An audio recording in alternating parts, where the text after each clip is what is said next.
आइरहेका छौँ होइन। अब चाहिँ अहिले हामी घोराखोरीमा यसो घुमघाम गरेर अब यो धुसिनी जाँदैछौँ। यो बाटो चलाएर हामी यहाँ तपाईँको दृश्य देख्न सक्नुहुनेछ। एकदम घुम्दा चाहिँ एकदम रमाइलो आनन्द फिल भइरहेछ होइन। अब हेरौँ घाम चाहिँ जोड लागेछ, त्यो भएको हुनाले हाम्रो जस ओखलढुङ्गाको यात्रा अहिलेसम्म राम्रै छ।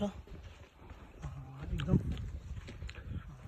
बाउबाजेको पुर्खाको थलो होइन।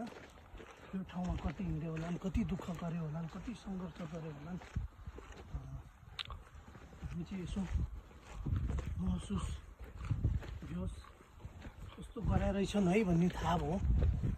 त्यो भएको हुनाले राम्रो छ है। ल काट्दै बिस्तारै घुम है सर भन्दा एकदम आउँछ है त हौ। पक्नु न भयो लाउनु। उता पनि पछाडि उता गएर मान्छे हिँडेको राम्रो छ नि त। सँगसँगै हिँड्नु न। ल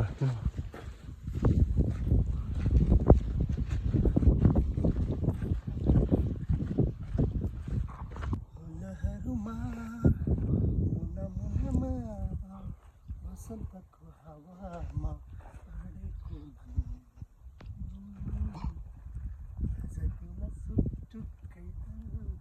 कस्तो छ 15-20 सेकेन्ड जति बनाइदेऊ न। राम्रो छ, पुरा सिनहरू आउँछ है, पुरा चक्क सट्ट उता सिनहरू ल्याइदिनु। ल ल भयो ल।